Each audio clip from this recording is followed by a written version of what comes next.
Je peux commencer. Et voilà, alors je remercie d'abord le curé, monsieur le curé, qui m'a invité à faire cette conférence. Et je vais traiter le thème de l'exaltation de la Sainte Vierge en 3 parties. Tout d'abord, comment la Trinité a exalté au maximum la Sainte Vierge. Deuxième point, la Trinité veut maintenant que la Sainte Vierge soit exaltée par les hommes, que les hommes fassent la même chose. Troisième point, on va voir comment le Concile Vatican II, pour faire l'écuménisme avec les protestants, a essayé de bloquer l'exaltation de la Sainte Vierge.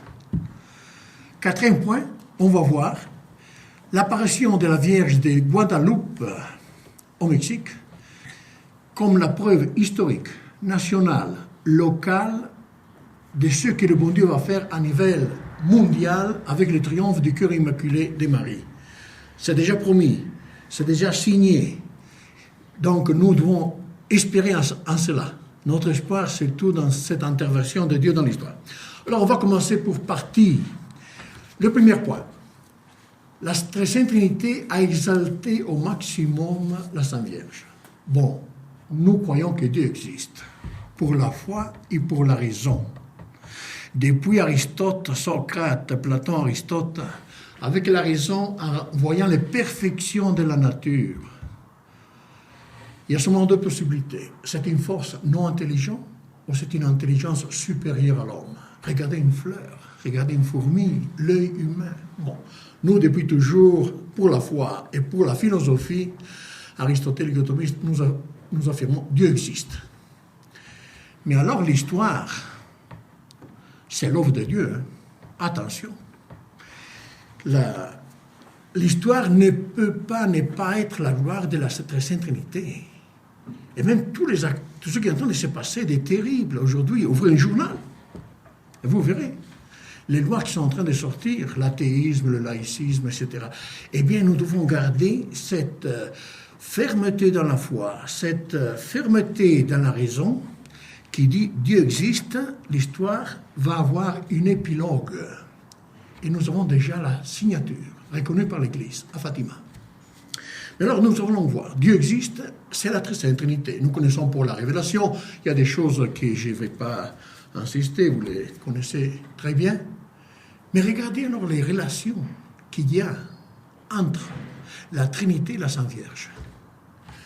Dieu notre Père lui a confié l'enfant Dieu, seulement à elle. Est-ce qu'elle peut lever la main à autre femme à laquelle le bon Dieu a confié l'enfant Dieu? Non. On va faire la communion, bien sûr, mais pas plus. Ça a commencé tout pour la Sainte Vierge. C'est le maximum. La majesté du Père a confié à cette femme l'enfant Dieu, seulement à elle. Regardez la deuxième personne de la Trinité, notre Seigneur. Il a tellement exalté la Sainte Vierge qu'il s'est mis 9 mois dans son ventre. Est-ce qu'il y a une femme qui peut lever la main et dire « il a fait la même chose avec moi » Non. Essayez de contempler la majesté de Dieu et les relations qui se font avec la deuxième personne et la Très Sainte Vierge. La troisième personne de la Très Sainte Trinité, Dieu Esprit Saint, l'a fécondée comme son épouse. Quelqu'un m'avait dit, peut-être cette parole fécondée, c'est peut-être un peu fort. Mais regardez le magistère. C'est l'11e concile de Tolède qui utilise la parole fecundata Spiritus Sancto. C'est le pape Pie IX qui, lorsqu'il parle de la maison de Lorette, là où s'est passé tous les mystères divins de l'incarnation, utilise la parole fécondée pour l'Esprit Saint. Donc moi, je suis catholique, je répète le magistère de Romain. Je ne peux pas faire autrement. Alors regardez les relations qu'il y a entre la Très Sainte Trinité et la Sainte Vierge. Qui est cette femme? Dieu le Père a exagéré au maximum. Dieu le Fils l'a exalté au maximum. Dieu l'Esprit Saint l'a exalté au maximum. Donc, la volonté de la Trinité, on le voit, c'est d'exalter la Sainte Vierge. Maintenant, on va voir le deuxième point.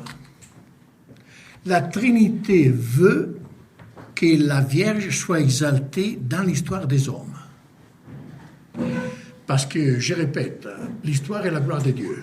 Dieu le Père exalté pour la création. C'est magnifique, hein? La terre. Toute la terre. Toutes les différentes manières de terre. Toute la journée, nous l'avons. L'eau, tout genre d'eau. L'air, le soleil, plein sur le ciel et la terre de votre gloire. Les fleurs, les plantes, les animaux, les chevaux, les vaches, les cochons, les poissons, les hommes, les femmes. Créateur de la terre. C'est la gloire de Dieu. Dieu le Père est glorifié par la création. Dieu le Fils est glorifié pour la rédemption. Nous a créés libres. Et celui qui n'a pas de péché lève la main. Je ne vais pas lever la main. Mais on a besoin du sang de notre Seigneur, de la rédemption. C'est le mois de juillet, la fête des précieux sangs.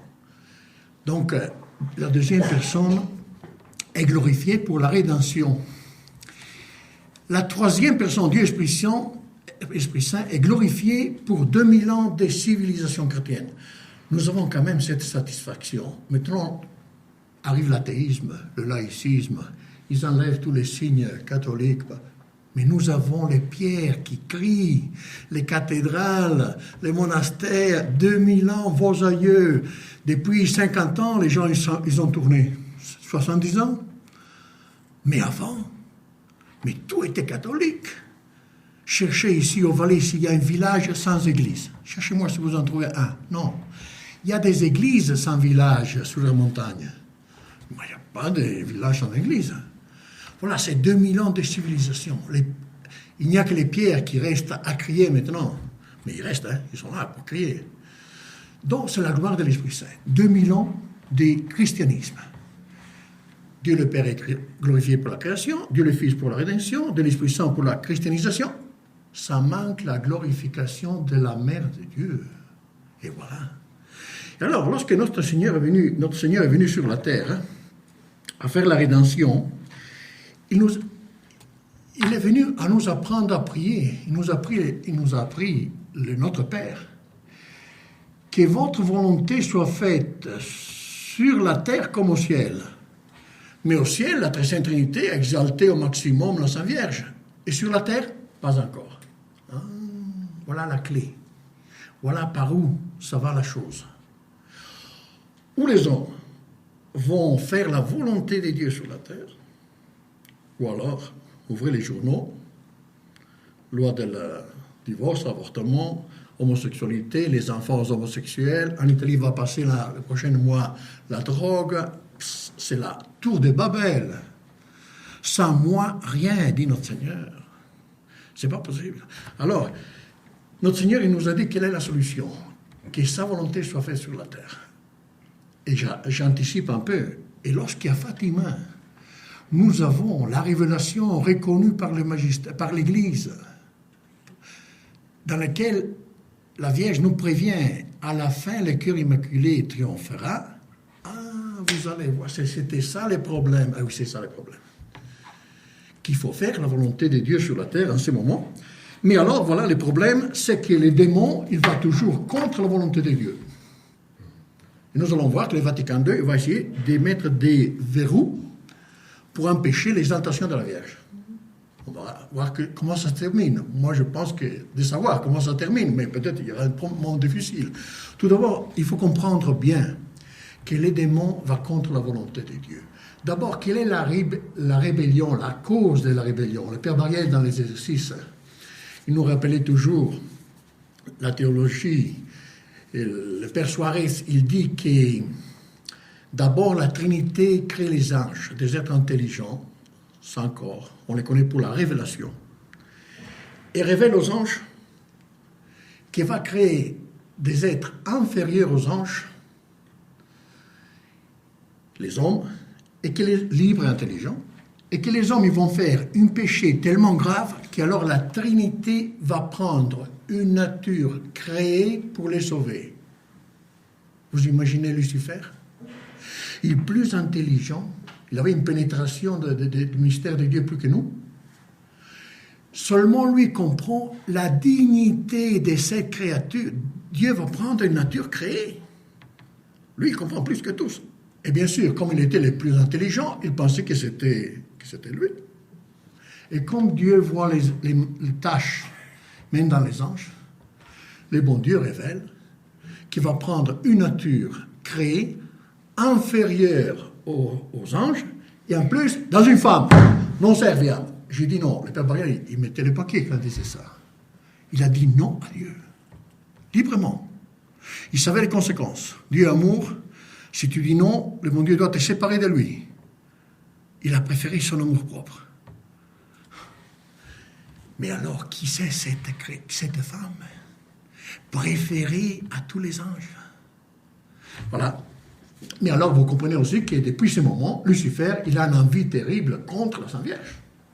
Ça voulait être lui. Je le comprends, je ne suis pas d'accord. Il fallait quand même être... Vous savez que l'Apocalypse, il nous dit que les dragons, avec la queue arrachée de la troisième partie des étoiles, nous savons que la troisième partie des anges sont transformés en démons. C'est pour ça qu'existent les démons. Attention avec le satanisme. Mais 2/3 des anges, ils ont dit oui à Dieu. Ils ont adoré la volonté. Ils ont... Dieu est Dieu. Il sait ce qu'il fait. Il ne faut pas... Et voilà. Alors, vous comprenez la haine qu'il y a à Lucifer pour la Sainte Vierge. Et alors, lorsque Dieu crée Adam, bien sûr, vous voyez tout de suite les démons, ce qu'il va faire avec Adam et Ève. Dieu fait les choses bonnes et les démons les tournent en mal. Il va tenter Ève, vous savez l'histoire, Adam, tu seras comme Dieu. Je serai comme Dieu. Vous imaginez, aujourd'hui, le monde moderne, on n'a plus besoin de Jésus-Christ, nous sommes Dieu. Au Parlement, au 51%, nous allons décider si on peut tuer les fœtus, si on ne peut pas les tuer. Nous sommes Dieu. On va tout dire. Tu seras comme Dieu. Cette parole qui est dite au début de l'histoire, ça se répète. Tu seras comme Dieu. Et aujourd'hui, les hommes, moi, je ne dois rien à personne. C'est la philosophie des gens d'aujourd'hui. Moi, je ne dois rien à personne. Pauvre petit. Et voilà. Alors, les démons tournent les plans d'amour de Dieu. Mais alors, il faut savoir cette grande vérité théologique. Les démons, tout en faisant librement le mal, c'est un serviteur de Dieu. C'est Monseigneur de Lassus qui explique très bien cela. Lisez ce livre. Dieu agit avec des êtres intelligents, anges et hommes. Les anges et les hommes font du mal, et Dieu tourne en bien le mal qu'ils font les hommes. Et à cause du péché originel, c'est ça, alors le bon Dieu décide l'incarnation. L'incarnation est décidée pour ça. On a dit différentes théories, mais la doctrine catholique, c'est à cause du péché originel qu'on a décidé l'incarnation de notre Seigneur. Donc voilà comment le plan d'amour de Dieu se manifeste. Rappelez-vous le texte de Saint Paul aux Timothéens, dans la fête du Sacré-Cœur, l'épître. À moi, le plus petit des deux, a été confié cette mission de faire connaître les plans cachés en Dieu dans les siècles. Parce que même les principautés, les anges puissent connaître. Et nous allons connaître chaque fois plus dans l'histoire de l'Église cette plan d'amour de Dieu. C'est pour ça que Saint Ignace, dans les règles pour sentir avec l'Église, a une parole un peu spéciale, il faut la comprendre. Et il dit, nous devons remercier d'être nés à cette époque, parce que nous avons tous les conciles qui ont déjà défini toute la doctrine. Au début, avec Saint Pierre et Saint Paul, on ne savait pas trop, il y avait des hérésies partout. Mais maintenant, on a tellement de doctrines définies par c'est le plan de Dieu qui se manifeste dans l'histoire. Alors, c'est la divinité de Jésus-Christ qui se répand. Dieu s'est fait homme, a fondé la vraie religion. Les autres religions ne sont pas vraies. A fondé l'Église catholique. Tu es pierre, sur cette pierre, je fonderai mon Église. Les autres églises sont détachées, les orthodoxes, les protestants. Les plans d'amour se manifestent. Chaque fois plus. C'est pour ça qu'il faut s'attendre à la dernière surprise, la plus belle surprise qui est déjà annoncée. Après, vous savez encore comment les démons détournent le plan d'amour de Dieu. Il y a tous les ténèbres de l'Ancien Testament, mais enfin, Dieu choisit un peuple, les Juifs. Au début, ils étaient bien. Abraham, notre père de la foi, il a cru. Moïse, le père, les prophètes, mais Isaïe, il annonce déjà que le peuple juif va trahir. Et en effet, les démons détournent l'esprit des Juifs. Et lorsqu'il arrive le Messie, au lieu de le recevoir, vous savez ce qu'il a fait Caïphe, le Sinédrin, il l'a crucifié. Les démons tâchent de détruire les plans de Dieu. Mais voilà que Dieu que le démon est un serviteur de Dieu. Et Dieu se sert de sa passion, de son sang, de sa mort pour faire la rédemption. Si le démon l'aurait su, il l'aurait pas tué. Attention, hein, réfléchissez bien. Mais voilà que Dieu opère avec des êtres libres, mais chaque fois tournant bien tout ce qui le mal peut être fait par les anges et par les hommes. Et après, bien sûr, alors il y a la fondation de l'Église. Et alors maintenant, nous voyons qu'est-ce qui se passe avec toute la révolution. D'abord, il y a la christianisation. Il faudrait avoir du temps pour vous parler de la christianisation de l'Empire romain par Constantin, Théodose le Grand, par les premiers évêques qui ont converti Saint-Hilaire, les Goths, Clovis, par Saint Boniface qui ont converti les Allemands, Saint Cyril et Méthode sera prochainement la fête, a converti les Slaves, la conversion de la Russe en année 900. Et l'Europe se réveille catholique. Même les Anglais étaient catholiques. C'est le comble. Les catholiques, tout catholique. C'est pour ça que Léon XIII dit dans l'Immortale Dei, il fut une époque dans laquelle la philosophie de l'Évangile gouvernait le monde. Ben voilà, c'était la chrétienté. C'était ce que Saint Pédis dit, n'est plus inventé, a déjà existé, il faut seulement la reconstruire sur ses principes. Mais le démon, il va s'occuper, bien sûr, de la christianisation. Et vous savez très bien que commence la déchristianisation. Encore une fois, la liberté des hommes pour le mal, des démons. Je vous cite seulement la phrase de Pie XII, qui pour moi c'est capital pour tous ceux qui veulent étudier l'histoire de l'Église. Octobre 1952, on le publie sur tous les bulletins de Saint François de Sales aussi.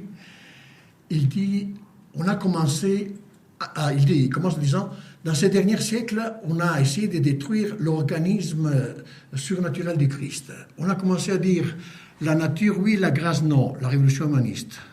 Après, le Christ, oui, l'Église, non, le protestantisme. Après, Dieu, oui, le Christ, non, la révolution dite libérale, dite française, le déisme, le grand architecte de l'univers, pour les francs-maçons, éventuellement. Et après, il dit, le cri impie, Dieu est mort. Et la perspective de bâtir un monde sans Dieu, une droite sans Dieu, ce que nous voyons, le mondialisme d'aujourd'hui. En 6 lignes, Pie XII nous donne la théologie de l'histoire de ces dernières 6 siècles. C'est formidable, lumière. Et alors, on voit que le démon a encore détruit la civilisation chrétienne. Quelle peine nous avons de voir tous nos pays catholiques pleins d'églises, de cathédrales, mais ne regardez pas la tête des gens d'aujourd'hui, hein. Ils sont bien loin. Ils ont réussi à enlever de l'âme des gens. Il reste les pierres. Oui, bien sûr, il reste les pierres. Pour dire qu'il y a existé une époque dans laquelle le Christ était tout. Au centre de la cathédrale, il y a l'autel, le tabernacle, la présence réelle dans les saints hosties. Maintenant, il s'y croit plus. Mais enfin, 2000 ans, nos aïeux sont là pour nous crier. L'histoire crie, les pierres crient. C'est seulement en dernière 70 ans, 50 ans qu'on a vu tourner les gens. Bien sûr, il y a eu un travail de christianisation des esprits. Et alors la question c'est, mais nous avons vu jusqu'à maintenant que les démons et les hommes à son service, les fils du serpent, font le mal et Dieu refait le bien. Avec Adam et Ève, l'incarnation. On va tuer le Messie, mais Dieu fait la rédemption. Il refait encore de nouveau son plan d'amour. Il y a la christianisation, et maintenant il y a la déschristianisation. Est-ce que c'est fini comme ça? Non. Nous attendons. Nous, les traditionalistes, dans les catacombes, nous sommes convaincus chaque fois plus. Sera formidable ce qui va passer. L'histoire et la gloire de Dieu ne peut pas être sinon la gloire de Dieu. Ayez la vision de l'histoire. La théologie de l'histoire, pour dire, eh oui, c'est vrai, c'est comme ça. Et maintenant, c'est la fin? Non, c'est pas la fin. Mais alors, la perfection, bien sûr, de cette révolution antichrétienne, à travers la révolution humaniste, protestante, libérale, marxiste, c'est maintenant de rentrer dans la même église. Et nous devons remercier à genoux la providence d'avoir suscité Monseigneur Lefebvre qui nous a ouvert les yeux. Parce qu'autrement, peut-être moi, je ne sais pas si je serais curé, peut-être si je serais curé, je suis dans une église avec la guitare à faire l'écuménisme. Dieu nous libère de ça. Il nous a ouvert les yeux. Il nous a dit, mais faites attention. Maintenant, les hommes d'église, ils enseignent les contraires des papes d'avant. Ils vous font désobéir au pape. On allait chercher les encycliques. Ah, c'est vrai. Et c'est le Concile Vatican II, dans lequel, je n'insiste pas, vous connaissez la substance de tout, on a introduit les principes de liberté, égalité, fraternité, les principes libéraux, les principes de la maçonnerie, dans l'Église, avec la liberté religieuse, la dignitatis humanae, dans lesquels on dit d'une façon négative la philosophie libérale. Personne peut être empêché dans la pratique publique de ses idées. Ben voilà, c'est la doctrine libérale. Il n'y a plus une vérité objective. Tout le monde peut pratiquer publiquement, et c'est ce qui se passe. Le libéralisme enseigne que toutes les religions sont pareilles. Toutes les idées sont, parce que se fondent sur la philosophie, bien sûr, de Descartes, le subjectivisme. Alors, il suffit qu'au Parlement, il y a la majorité des députés qui ont cette idée, et va passer le divorce. Après, il y aura la majorité des députés qui sont pour l'avortement, va passer l'avortement, 51%. Ça va passer l'homosexualité, ça va passer l'adoption des enfants, la drogue, l'euthanasie. Je m'excuse de vous communiquer une nouvelle un peu douloureuse, mais la contre-révolution ne permet pas de tricher. Vous n'allez pas mourir dans votre lit. Dans 10 ans, sera l'euthanasie obligatoire décroissante. 85, 80. Parce que les jeunes, ils ne peuvent pas maintenir tous les vieillards. Regardez ce qui se passe. On est passé, c'est vrai ou non, du divorce à l'avortement. Si. On est passé du divorce, de l'avortement à l'euthanasie, oui ou non? Oui. Alors, c'est la révolution. C'est une logique, hein. Attention, c'est pour ça qu'on ne peut pas se faire des illusions. Le magistère des papes, ils nous ont prévenus clair. C'est la révolution. Mais alors, on se demande, mais alors les bons dieux? Et voilà, c'est paradoxal que Dieu existe et que le monde soit dans cet état-là. C'est pour ça que nous résistons dans les catacombes, avec les curés dans sa catacombe, là, tous. Tenir bon, résister. Écoutez la parole de Notre-Dame de la Salette à Mélanie. Combattez, petits troupeaux que encore vous voyez. Il nous dit ça. Petits troupeaux, il nous dit de combattre. Vous avez encore à voir, les autres ils sont aveuglés. Ils ont les yeux mais ils ne voient rien. Mais ils ont les journaux, tout c'est clair, ils n'arrivent pas à voir. Alors voilà ce qui se passe. Maintenant c'est le Vatican II et c'est grâce à Monseigneur qu'il nous a dit attention, mais c'est les principes du libéralisme qui rentrent dans l'Église, alors ils vous font désobéir au pape d'avant.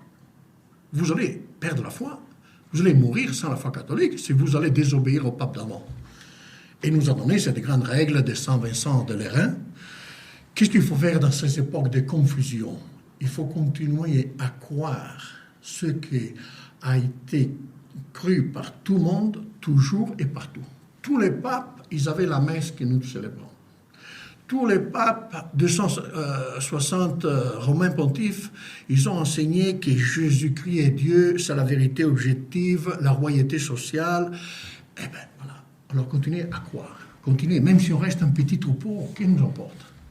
Résistez.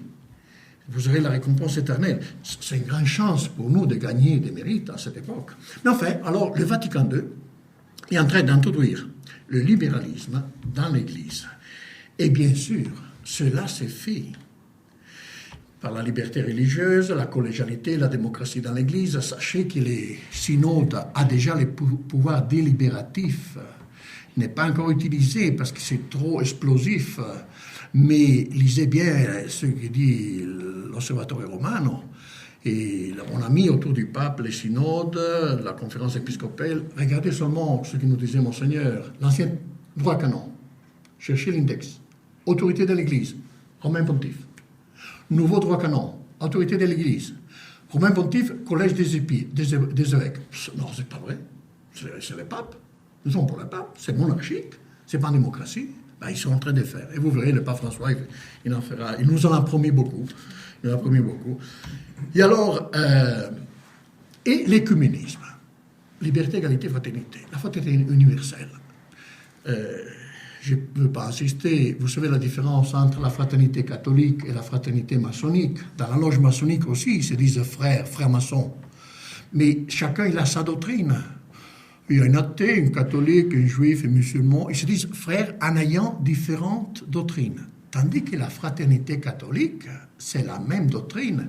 De l'Alaska au Japon, de la Suisse à la Sicile, il faut avoir la même magistère traditionnel. Autrement, vous n'êtes pas dans l'Église. L'unité doctrinaire, ça fonde la fraternité catholique. La pluralité doctrinelle, c'est la fraternité libérale ou maçonnique. Voilà, ça c'est la différence. Et alors, ils ont commencé avec le Concile Vatican II à donner ces idées. Mais pourquoi? Et c'est toujours, moi je vous permets d'envisager tout ça à la lumière de ce combat qui fait les démons contre la Sainte Vierge.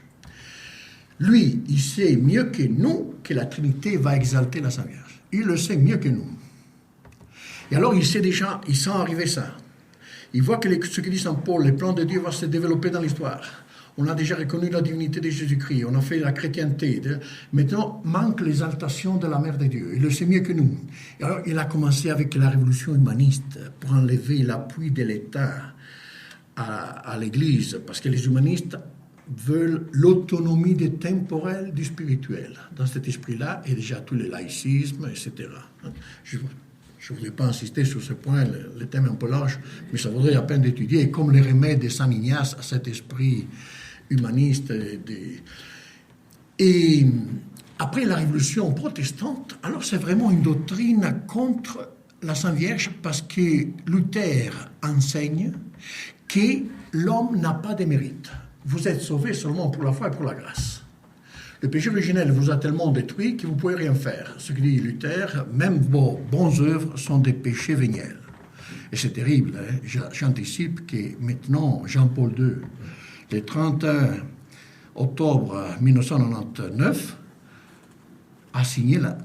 il a accepté la doctrine protestante sur la justification, mais préparée par Ratzinger pendant 20 ans. Lorsqu'il était en Allemagne, j'ai tous les textes, on a publié ça dans les bulletins, si vous intéresse. Mais alors voilà que la doctrine protestante est vraiment la doctrine que les démons ont mis dans l'histoire pour empêcher l'exaltation de la Vierge. Pourquoi? Parce que si vous êtes sauvé seulement pour la grâce et la foi, vous n'avez pas de mérite. Donc la Vierge ne peut pas avoir de mérite. Voilà. Vous voyez comment il se prépare, hein? L'attaque, les tentatives de bloquer l'exaltation de la Vierge. Il ne va pas réussir. On sera un spectacle extraordinaire, mais il va essayer. Après, la révolution libérale va mettre toutes les religions sur le même plan, essayer de voir ce point de vue. Toutes les religions sont pareilles, très bien. Et après, la révolution communiste crée une difficulté à toutes les religions. Des façons d'obliger les religions à s'unir, comme disent souvent les papes, pour faire face aux défis du monde d'aujourd'hui. Ah, mais alors c'est fait esprit. S'unir les religions, mais pour s'unir aux protestants, bon, il faut laisser de côté ceux qui se séparent, bien sûr. Ah, les pièges, voilà les jeux. On voit comment ça prépare tout ça. Hein. Alors, bien sûr, on fait les conciles Vatican II, on fait le décret Unitatis Redintegratio, dans lequel on parle de la hiérarchie des vérités. Il y a des hiérarchies de vérités. Monseigneur Lefebvre nous faisait remarquer. Comme qu'il y a des vérités plus importantes, moins importantes, eh bien, après le concile, on a fait la commission mixte à Dombes, ici en France. Ils ont travaillé 6 ans. Ils continuent à travailler. Hein. C'est une commission mixte catholique protestante, le meilleur théologien. Et ils ont fait un document sur la Sainte Vierge pour se mettre d'accord sur la Sainte Vierge, et ils disent, comme l'Unitatis Redintegratio dit qu'il y a une hiérarchie des vérités, donc il y a des vérités plus importantes et moins importantes, nous pouvons dire qu'il y a des dogmes plus importants, moins importants, et deviner quels sont les 2 dogmes qui ne sont pas importants, l'Immaculée et l'Assomption. Ils le disent comme ça. Ah, ça y est. Vous voyez, on les a vus. Ils arrivent. On sent que les démons, ils tâchent de mettre des verrous. Et alors, au concile, qu'est-ce qui s'est passé? La même chose. Vous savez, au concile, il y avait quand même des évêques assez conservateurs qui voulaient faire un document à part pour la Sainte Vierge. Monseigneur Lefebvre nous en parlait de ça, qu'il y a eu une lutte assez dure, mais même si après les autres, ils ont lâché, mais enfin, il y avait quand même... Parce qu'après 3 apparitions, la Salette, 1846, Lourdes, 1858, Fatima, 1917, et deux dogmes, l'Immaculée et l'Ascension, il y a un concile œcuménique, on ne va pas faire un document sur la Sainte Vierge. Ben, une lutte terrible. Et Ratzinger, il dit, non, c'était mieux de ne pas faire. On a réduit tout à un chapitre de la Lumen Gentium. Tout la Sainte Vierge. Après 3 apparitions, reconnues officiellement, après 2 dogmes, voilà. Vous voyez comment les Vatican II sont en train de mettre des verrous pour empêcher. Donc, d'abord, la unità des reintegratio, hiérarchie de vérité, avec dogmes fondamentaux et non fondamentaux, Lumen Gentium. Après, il y a le congrès marial international en Pologne, 1997, tout ça vous le trouvez sur nos bulletins, qui déclare les titres des corédentrices, médiatrices et avocates sont ambigus et constituent une difficulté œcuménique. Autre verrou. Les congrès marial international.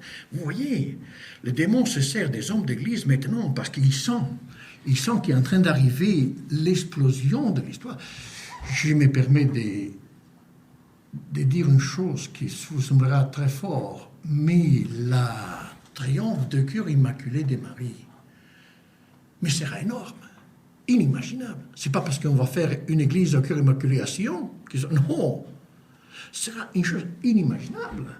Sera la 3e surprise dans l'histoire, après la création, après l'incarnation. Préparez-vous, parce que le bon Dieu ne fait pas venir la Sainte Vierge à Fatima à dire à la fin le cœur immaculé triomphera. Le bon Dieu, la Trinité, ne fait pas venir dans sa providence la Sainte Vierge à la Salette à dire Rome perdra la foi. 2 tiers de l'humanité désapparaîtra, sera la guerre atomique. Préparez-vous, ne renoncez pas à croire que cette situation terminera mal. Regardez, divorce, avortement, homosexualité, enfants homosexuels, drogue, ça va pas bien. Ça va bien.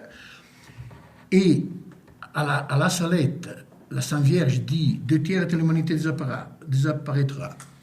Les œuvres d'orgueil de l'homme désapparaîtront. Toute l'industrialisation, mais sera énorme. Elle ajoute, et Dieu sera servi comme dans les anciens temps. Si vous avez une vache, gardez-la. Ça va, vous rend service.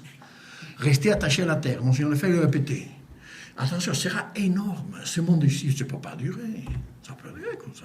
Donc, préparez-vous. C'est ça, ces plans d'amour qui se manifestent à chaque fois plus. C'est l'exaltation de la Vierge, sera une chose énorme. Eh bien, alors voilà.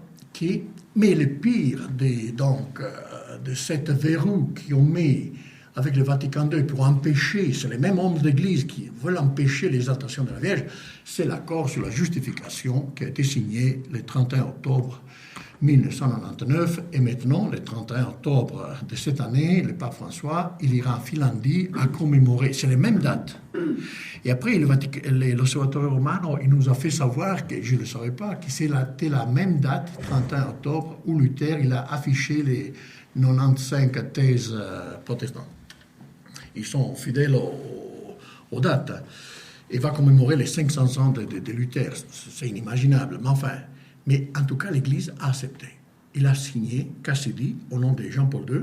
Maintenant, l'homme est sauvé seulement pour la foi et pour la grâce. Et Ratzinger, il a répété longtemps, ça. Longtemps, il répète. Et il s'est fait même reconnaître sous l'Osservatore Romano par le cardinal Lehmann, allemand. Et Lehmann, il lui dit, Saint-Père, c'est vous qui avez été le maître de cette déclaration sur la justification. Sans vous, on n'aurait jamais pu arriver. Voilà, il lui fait la médaille d'être le chef de la. Et la justification, c'est ça, que l'homme n'a pas de mérite. Donc la Sainte Vierge n'a pas de mérite. Donc on ne peut pas définir les dogmes. Les prochains, il y a d'autres dogmes de la Sainte Vierge qui doivent être définis. La corédemption. Pie XI, souvent, répète ces paroles corédemption. Balisé, 2014, Osservatore Romano. Il vous dit, le Vatican II, il le dit ouvertement. Le Vatican II a bloqué certaines exagérations sur la Sainte Vierge comme la corédemption. Il vous le dit. Merci. C'est bon, il faut étudier les ennemis parce qu'ils vous disent les choses. Alors, qu'est-ce qui va se passer? Est-ce que les hommes sont plus forts que Dieu?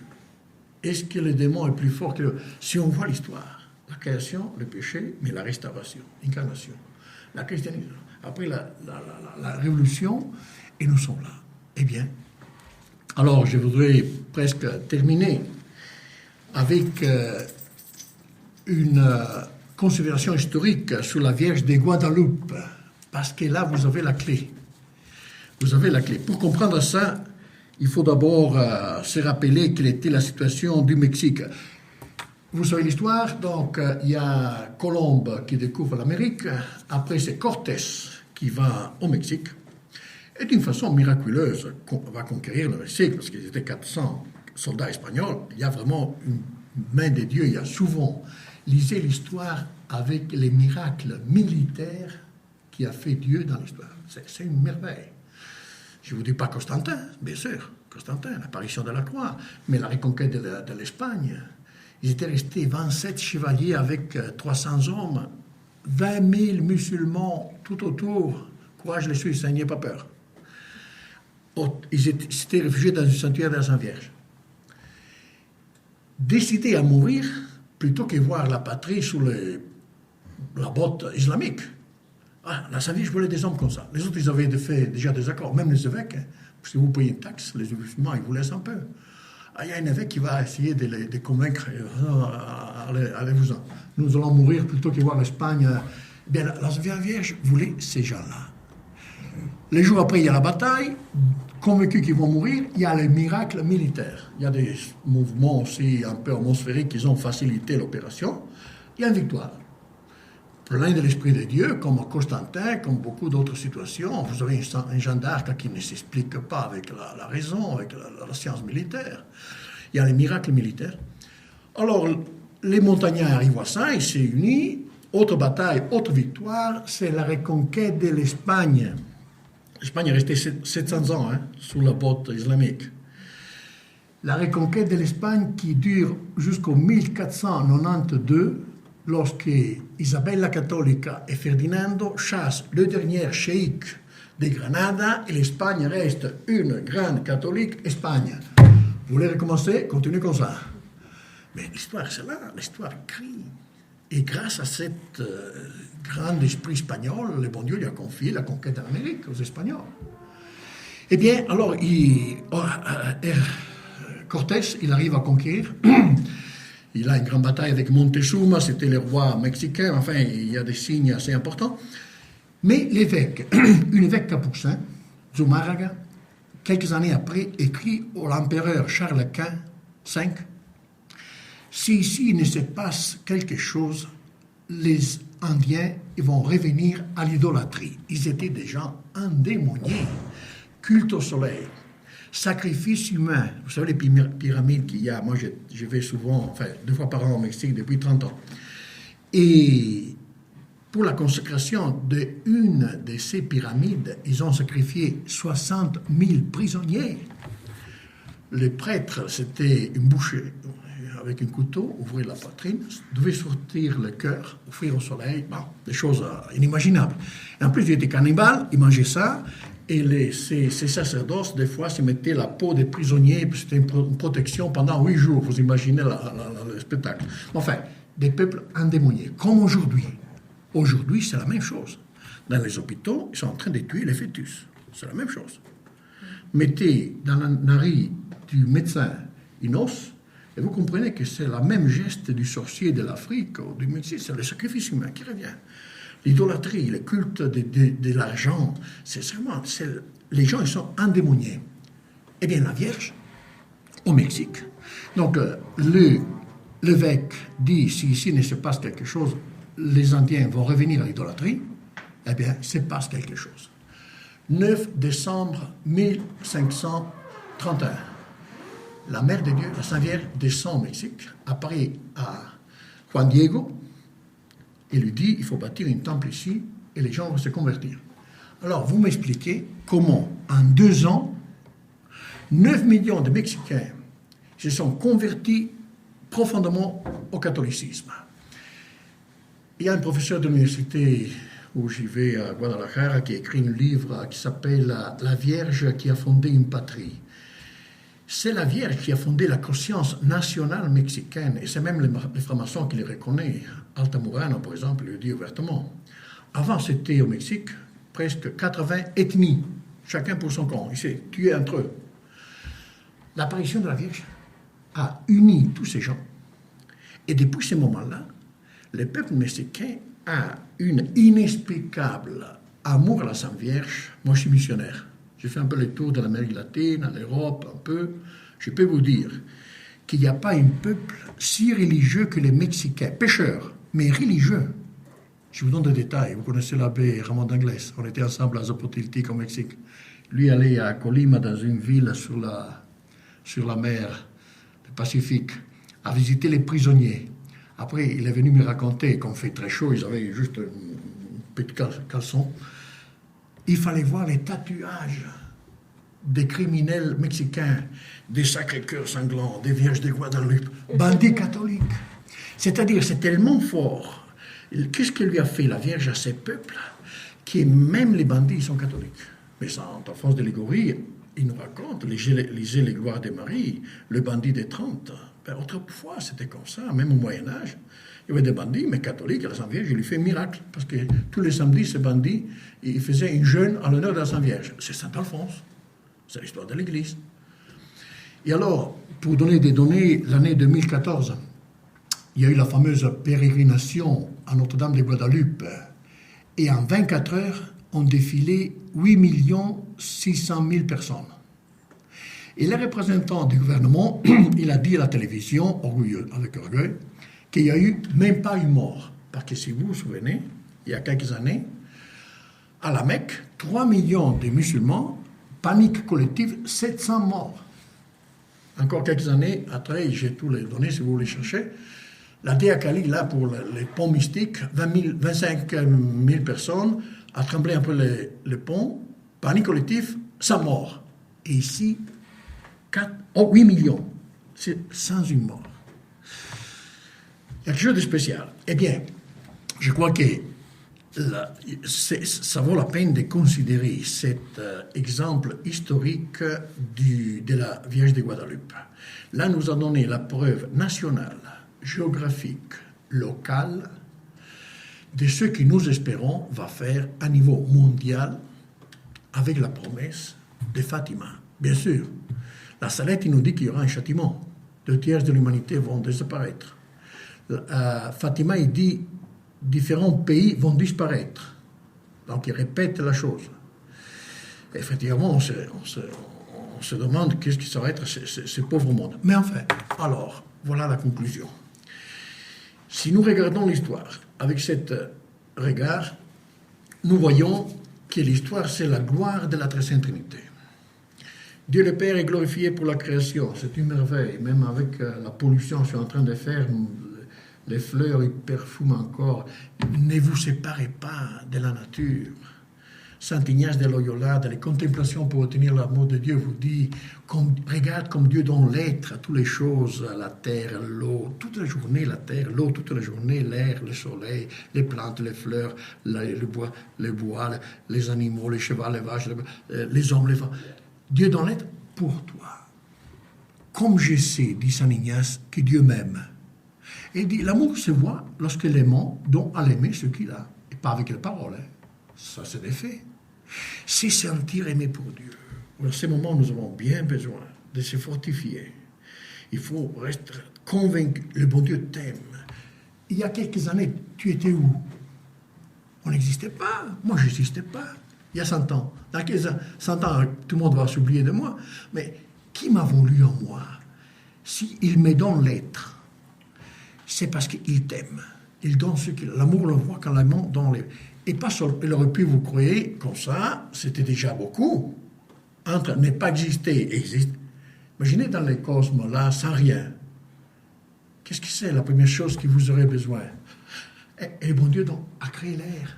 Depuis que vous êtes né, vous êtes en train de respirer. Qui c'est? Une force aveugle? Non intelligent? Ou une intelligence supérieure?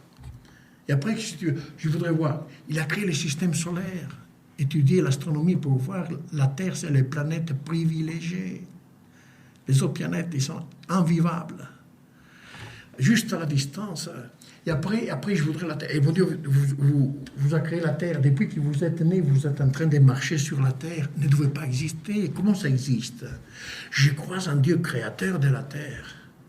Voir les créateurs dans tous les choses. Pas la religion humaniste qui vous enseigne l'autonomie du temporel, du spirituel. il enseigne la nature sans Dieu. Aimer la nature par elle-même, ça c'est le blasphème. Non, aimer le Créateur dans la créature. Mais si vous aimez la créature sans le Créateur, vous péchez.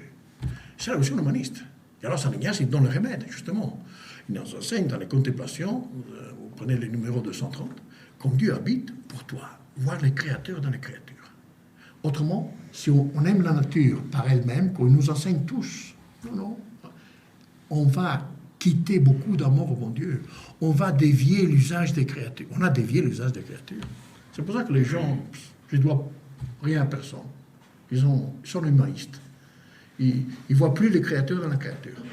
Et alors, pour conclure, on regarde aussi l'histoire, on voit la Vierge de Guadalupe qui nous a donné la preuve historique de comment elle a pu changer un peuple qui était... Il avait les démons. Les Mexicains étaient pleins de démons. Il les a changés. Il nous a donné une preuve locale, géographique, nationale. Eh bien, nous espérons ce qui va faire la même chose. Il est déjà promis à Fatima. L'année prochaine sera les 100 ans de Fatima. Mais alors, nous devons mettre en pratique ce qu'il nous a dit à Fatima. Elle demande deux choses. Elle dit les deux derniers remèdes que la Trinité donne aux hommes, c'est le chapelet, les rosaires, et la dévotion au cœur immaculé. N'allez pas pour autre chemin. On voit bien sûr arriver la persécution, même des traditionnalistes. Peut-être sera difficile un jour de dire la messe, il faudra dire en cachette, parce que vous êtes traditionnaliste, vous serez mis hors la loi. En Italie, la fraternité Saint-Pédis est déjà dans la liste des sectes. On voit le mondialisme, il prépare déjà toute l'opération, mais enfin, il y a quand même un Dieu, disait le Père Baïel, il y a un Dieu. On verra. Mais alors, elle dit rosaire, chapelet et dévotion au cœur immaculé. Et alors, courage, continuez. Nous avons 24 heures dans la journée. Si on dit les 50, je vous salue Marie, j'ai fait propagande comme ça, moi, à ceux qui ne prient pas, c'est 15 minutes. Mais je ne sais pas les mystères, ça ne fait rien, vous allez l'apprendre. Commencez à dire 50, je vous salue Marie. Tu as 24 heures. Faisons l'examen. 8 heures pour travailler, très bien. 8 heures pour dormir, 16 heures, très bien. 3 heures pour manger, 19. Il reste encore 5 heures. 4 heures pour faire ce que tu veux. 4 heures, 45... Ne demande pas grand-chose à la Sainte Vierge. 15 minutes à ces hommes athées d'aujourd'hui. Un jour, ils vont essayer de revenir à Dieu. Ils ne savent plus faire le signe de la croix.